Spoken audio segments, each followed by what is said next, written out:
Good evening, and welcome to Gator's Garage, the home of all things historical and sci-fi gaming in and around the great city of Savannah, Georgia. I'm your host, Mike Baker the Gator, and we have with us tonight Mr. Patrick Ballinger. Before we get too deep into this thing, just a reminder, please do the YouTube things. Give us a like, give us a subscribe, give us a share with your friends. Heck, share with your enemies. Just share. All that really helps the algorithm and helps us grow.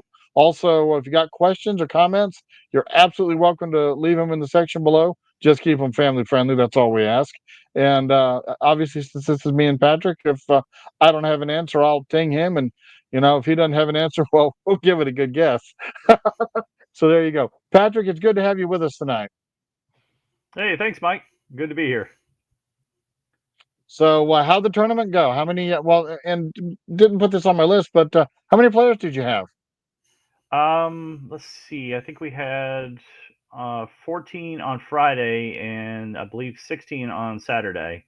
We had a couple of last minute Fantastic. cancellations, and we only had a Always. small handful of people play on Thursday. But that was just kind of an icebreaker, kind of have a good time with tanks and just blow each other up and have a couple of laughs, throw out a few prizes, and get that little warm up of the V3 rules because this is our first Yeah. official V3 tournament. Now I know how that goes. I think our first was a 750, just like you did with Hmm. your Recon tournament, and then our second was a full out 1250.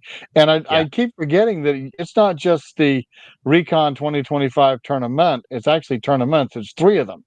And now, do Hmm. players have to register for all three, or can they just register for one? They can register for as many of them as they want. So if they want to do one of them only on one day, or if they want to register for all three, I had one person. He played Thursday and Friday and couldn't play Saturday because he wanted to run some an event on the floor out in the main hall. So he was like, yeah, I'd love to play Saturday, but I want to run this event all day, in the main hall. So we do have those people, and we had somebody that because of work he couldn't make it there until Saturday to be able to play. So we didn't get to see. Actually, in my opinion, probably one of the lists I really would have loved to see on the table at the 750 was the Italians. Oh That was yeah, definitely one of those lists I wanted to see and see how well it performed.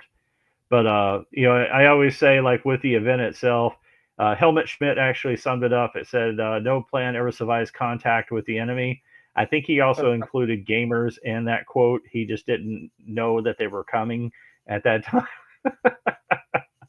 But nice, all in all, nice. I think everybody had a great time. I think the Great. event itself went really well. I think some of the custom scenarios that I had made for the event went really well.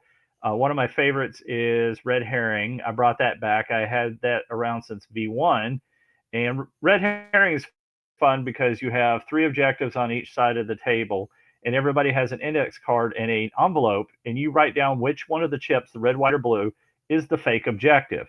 And if you think about it, like World War II, there was the ghost uh, unit out there that was used in World War II that they used the inflatable tanks and Right. the planes and things like that to fool the Germans, and there was a lot of espionage and counter espionage. So the red herring's fun because you have to try to figure out and try to claim the right two objectives to score the maximum amount of points, plus also protect your two live objectives. And so it creates a little bit of a fun mystery. And it seems like everybody had a blast with seeing that revamp for third edition. Another one I did is one of my personal favorites is Double Top Secret. A lot of people hate Top Secret for the fact that usually Instant by death. turn two, turn three, yeah, somebody gets that instant win, and then it's instantly over, and it's no fun for the other person. So with the double top secret, there's two objectives on the table: one on the left side, one on the right side, and on the 4x3 section. And you have a little bit of fun because at the beginning of the game, somebody will roll, and a 1, 2, or 3, the left one becomes the locked objective. On a 4, 5, or 6, the right one becomes the locked objective. That one remains stationary the entire game. It kind of think about it like this: what if you had a tank designer who was out in an experimental tank and the tank broke down, and you had the opportunity to go and try to capture that tank and the designer at the same time? So the other Nice. side has to go and try to protect the tank and get the designer off the table. So that's kind of always the way how I kind of always see it is like those things because I think it was what was that? There was that Soviet movie with the tank where they had the experimental. I think it was T-34, and they had to get it Ooh, to Moscow, and they were like driving it across Russia, and they were trying to not get captured. I think they started with two, and they ended up losing one of the tanks, and they barely wow. made it. And the T-34 actually almost got scrapped historically. Um, Oh, wow. at one point because of that. And so it was interesting, and that was kind of the inspiration for that one. The one mission that did Nice. not work as well as I had hoped was the supply drop, and that one kind of works like the key objectives, where you put the objectives on the table. Instead, with supply drop, turn three, you put all the chips in the center of the table and you scatter them. Right. But what I noticed is the scatters went bad, and sometimes all went to one side. They landed close to each other. So I was like, all right, well, I'm gonna have to reinstitute a little bit of rework into that and maybe make it a minimum distance, like maybe more than 12 inches from another objective, just to kind of keep it a Yeah, little bit more balance in the future. When I was talking to right. players, because I would walk by some of the tables and they were like, yeah, they all landed on my side of the table. This is great. I love this scenario. And the other person's like, I hate this you scenario sucks. forever. Right, right. Yeah, well, dice the dice gods are what precocious, so there you go. Yeah, Fickle the mistress. supply drop one, yeah. The supply drop one definitely sounds like one that could go easily haywire against somebody. I made literally a note. You and I are gonna have to huddle up after on that red herring scenario. That may make its way into one of my scenarios for our tournament in June. So yeah, we're having a tournament June 28th, and right now I think we're up to like 4 people, and we have a hard 18 spots that we can fill. Oh, And that's nice. yeah, last time we ran one at the church, I think I said 20. We ended up with 16, and so That's that good. left us with like one spare table, and we were like, yeah, 18's max. And that's pulling out all the stops. So, but yeah, that's really cool. I like the red herring scenario.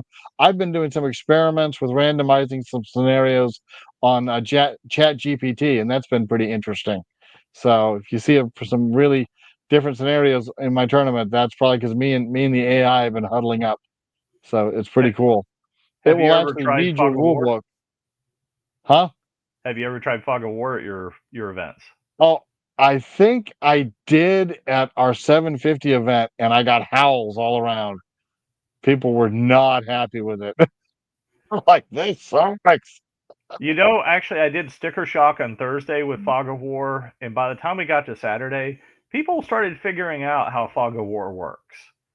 And after about Friday, they were walking away from the 750 going, "Man, I just got hammered." I'm like, "Yeah, but did you do X, Y, Z to prevent that?"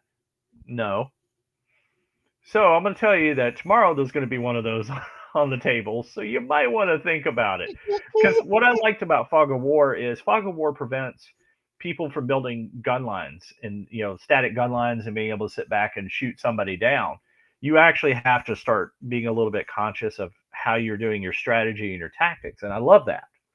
And it keeps people on their toes because then you got to plan ambushes. Now you're getting into World War II, where okay, the enemy could be coming anywhere. I've got to be ready for them. I got to be ready to take them on. And Right. I may bring that back, and what we may do leading up to the tournament is have that discussion, just to kind of if and with it people might think about that, or we could even talk through the various. Might make a good discussion point between me and whoever, David, you, Randy, about the different setup conditions and what they mean for players. That's a really interesting idea. I do have one in my vest pocket that it's not a Mike Baker homebrew, but it is from a scenario book that I've had for 15, 20 years, 15 years, yeah, and it's a hoot. And I figured out it's normally game mastered, but I figured out how to do it in a tournament setting. So that one is definitely going to show up, and I promise you, there will be howls. It'll be great. Folks will be like, "Do what?" So hmm that's going to be fun. All right. So, what meta seemed most common? I know the Armies of Germany book just dropped, and so a lot of your German players would have been chomping at the bit to get those guys out? Go ahead. I would definitely say it was Das Lots. There was probably 60 to 80% German in every event, particularly Wow. on Friday and Saturday. Wow. It was probably, I think we had two British, and I want to say maybe one Russian, and I think one or two Wow. American out of that 16. So it hit anywhere roughly between the 60 and 80% the entire weekend. I'm particularly excited by HURRICON that's going to be coming up in September because Yep. we're going to have the British book as well as the U.S. book in play. So not only are we going to Yes. have the Germans now, but we're going to be having the potential of two allied armies now seeing the table, and the Russians. People are forgetting this. The Russians are going to get a little refresh because Hmm. those vehicles are going to be updated. So Warlord's going to update that Lend-Lease in their FAQ. So the Russians Right. are going to be able to kind of tap into that as well, just a little bit. So I think that's going to be interesting to see as well. And I'm more looking forward to what's actually going to be coming up in the next year because not only we're going to get, it's unsure whether or not everybody says it's still Russia on the block, but I keep hearing some people say that it could be Japan. I have yet to see anything official from Warlord saying that it has flipped yet. So until I actually see them actually say it, I won't believe it.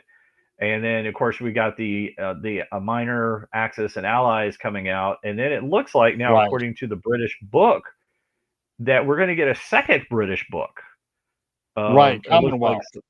yeah, of some of the Commonwealths. So we're going to see Yeah. probably the Aussies and maybe the Chindits and Yeah. the Canadians maybe and some of the other outlying UK nations that were allies. So it's going to be interesting to see them factor in, but I'm not sure how they're going to fit into the whole release cycle yet. Right. Yeah. That I know. I was contemplating that the other day because, of course, the British and the Commonwealth, and most game systems are going to rate Commonwealth troops as British troops anyway, with Correct. almost a universal exception for the Gurkhas, you know. And I Yeah. know a lot of the British players were rolling their eyes when they found out that the awesome Gurkhas were not going to be in the new release, and they're like, "What? Got to buy another book to use the Gurkhas?" So I'm ruminating and wondering if they're going to do that with any other factions. You might could do that with with the French. Maybe you could have the French 1940 and then the French post 43. Don't know, just something to think about. Um, Well, and maybe they're The just British testing the were the water with most the British. the British were definitely the most vast of any of the nations that were out there. Yeah, And and I think we could see that. I think even if when they come around to doing the China again, while China had the warlords, they also had the nationals, and they had the communist branches. I still kind of see them being able to put them into a single army and then say, okay, the communists are going to get this special perk, the nationals will get this yep, special perk, and the warlords will get this perk, and it's going to work probably along the same lines. At least that's what my hypothetical stance is on that. right, right. Hey, did Warlord actually do a China book? I guess in first edition. In Have second they ever edition, done it? they did release a Chinese list in one of the expansion books, and I was actually starting to work on it right before we went to V3, and I'm dearly still sitting on the wings, quietly waiting for them to say, "Hey, here's your get you by Chinese list," until we can get the new Chinese list done. Aha, we need to poke them about that. That's again, you want to talk about a theater that saw a lot of action but Oh doesn't yeah, get a lot of coverage. That whole China, Burma, India theater. yeah, And now it has gotten a lot of mention now with the release of the Grant and the Lee tanks in the U.S. and armies of Great Britain sets, because those tanks saw a lot of action in Africa and a lot of action in the Far East. And so that's yeah. it's kind of reminding people that there's more to World War II than just North Africa, Japan, and North African and Japan versus the U.S. Marines and the Eastern Front. So that's good to see. Yeah, if you ever dig into the Far East, it's absolutely fascinating. So German Well, this army most represented by. Go ahead.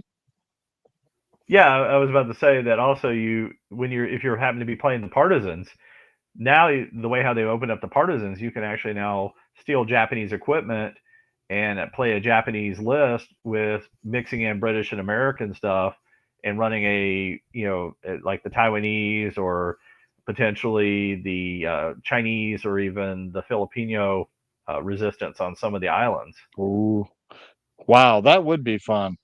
Yeah, And all this opens the door too for some really interesting storytelling scenarios. We talk a lot about tournament because it gets a lot of the press, but man, you can really take these guys and dial in some good story scenarios. So I'm making a couple of notes here. Hadn't even thought about partisans anywhere outside of Europe, but yeah, of course they were there. They were in China, and they were definitely Russia. in the Philippines for sure. I don't know if you saw the write up I did about 3 or 4 weeks ago. I did I think I did it as a video. Was it a video? No, it was a write up. We did, me and my buddy Wayne Boudreau, we played Japanese versus the US. We played at the store. So we ended up using their 40K quote unquote terrain. We fought around Smiley's factory and we decided we had I to be see fighting this. in Yeah, Manila. Yeah, yeah. And so that was kind of our backstory. And the way the game fell out and played, yeah, it was very much like a lot, some of the way I've seen the fighting in Manila described. So again, go bolt action just really can take you in a lot of different directions. I have that same factory Um, set. you said that, yeah, Yeah, smiley. I get a grin again and again.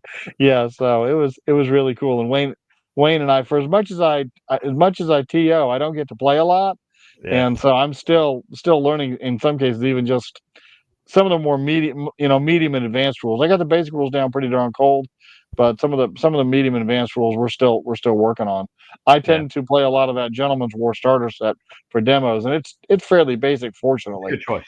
Um, Not surprised to see Germany most represented. I mean, 80% seems a little heavy. 60% is probably about right. So that's pretty cool. What was the most unusual army you saw? Well, we had two interesting lists on Friday. Well, unfortunately, I didn't get to see one of them hit the table. The gentleman got called into work and was unable to attend.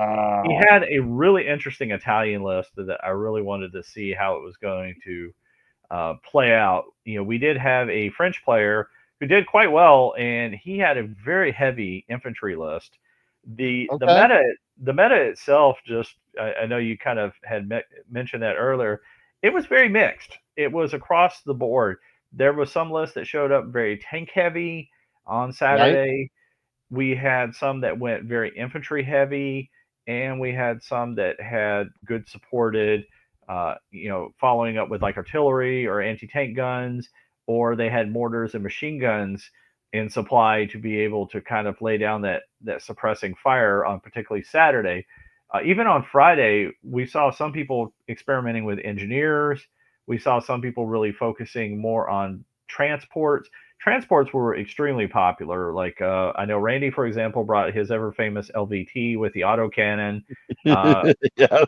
and it had like the little box of joy that would just dump out Gurkhas and on everybody. And then of course we had a lot of Germans that loved the 10 variant with the armored carrier with a light anti tank gun, loaded up with about Yes. 8 men. You have that little clown car come out and pop the tank, and then the infantry can run out. And usually, most of the time, it was either an engineer squad with flamethrowers, or at least somebody with a lot of machine guns or SMGs, trying to crank out a lot of shots and things like that. So I think all in all, I saw a lot of like people experimenting and trying out different things and seeing what they like, what works, and what doesn't work. Okay. Okay. Uh, yeah, that's one of the things. Even as I'm kicking my lists around, my German list is predominantly a mechanized, a traditional mechanized infantry. But I've seen some real interesting stories, and I'm probably going to revise mine a little bit. Uh, I tend to like to. I tend to be a player that likes to lay back and lay fire. I'm not a big fan of getting up close.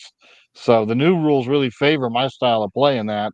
And then I Yeah. like to take those half tracks and just shift them off to the side, not shift them forward, but shift them to the side, let them Mhm. do what they historically did, and that is lay down that long range firepower. And I've had mixed results with it. I'm one of these players that I tend to just build a list and play with it. I won't tweak it much. It's either going to win or it's not. I do the We'll same thing try in it and Flames see. of War. Ran the same two lists for 15 years. It's like, okay, here's my list. Same one you ran last time. Yep. Same one I run next time, too. Well, you should get no. But you need no. So there you go. Fantastic. So it sounds like everybody had a great time. I know you had good support, and I know everybody was just excited. I know they found out that the armies of the United States had dropped, and we had copies of that, and folks were like, "Wow, let's put our hands on that." So that was real good. I know when I stuck my head in, the tables looked great.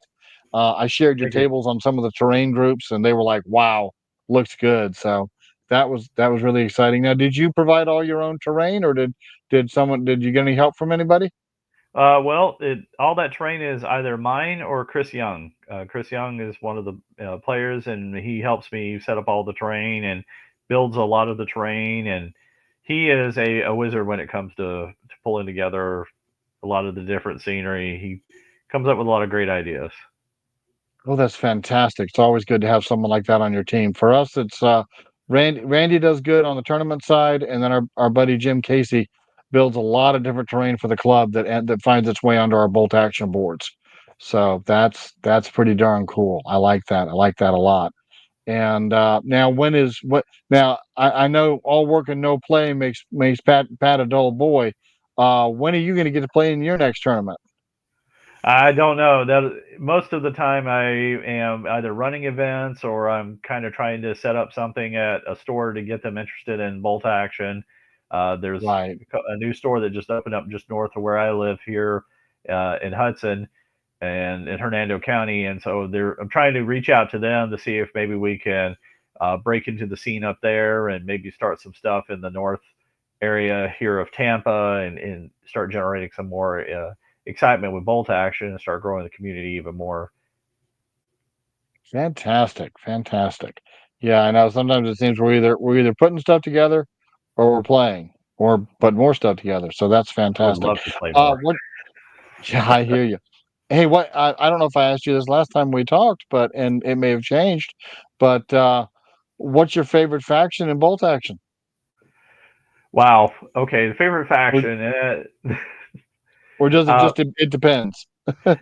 I think it depends, but honestly, I still have. I love my French when it comes to the Allies. I love my early war French. They're Yeah. always going to be near and dear to my heart.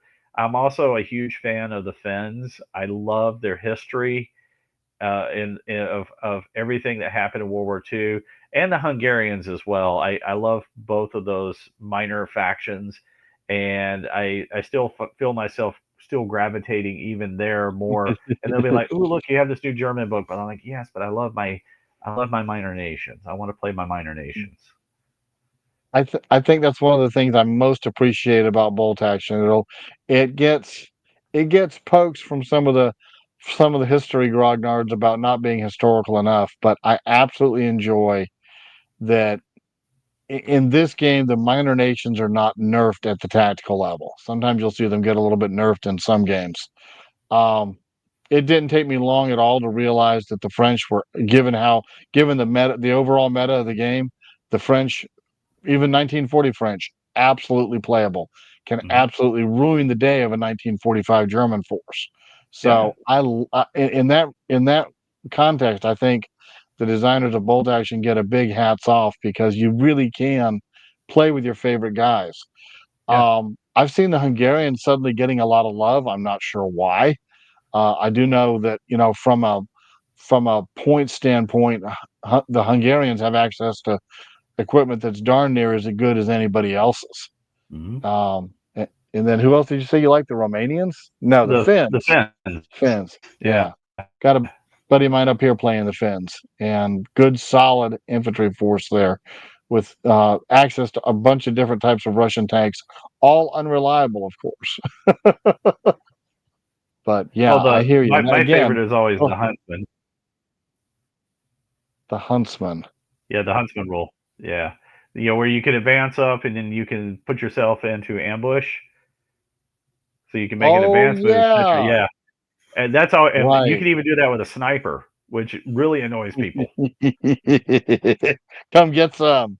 Yeah, yeah. That's a good reminder. Yeah, I remember Brent telling me about that, and I was like, "Oh my gosh!" And So people forget again, you can back up in an advance and still go into ambush. Because I've had Gurkhas come charging towards me across the table, and oh yeah, I would just advance and then set my ambush, and then the Gurkhas would move up. Then I would shoot them. Then the next turn, I would advance again. Then the Gurkhas would advance up, and I would shoot them again. And then the Gurkhas like, "Why are you not staying still? I'm not stupid." I don't like the pokey pokies. Just saying. Wow, very cool. Yeah, and again, this is a game that where the miners are in many ways just as competitive as any of the main allies, and Yeah. that's absolutely a sight to see. I was ruminating on that, and it wouldn't be a Gator Games bolt action podcast if I didn't mention at least one time squad leader. But if you look at squad leader, for example, your miners usually has some kind of negative going for them: poor equipment, not enough equipment, poor morale. And I know in some of that's simulated in bolt action, but I think the biggest difference in a game like bolt action is because everything's rated by combat value. Rarity goes right out the window. I mean, Yeah. we all joke about having a plastic. Everybody's got a plastic Puma, and that was like one of the rarest vehicles.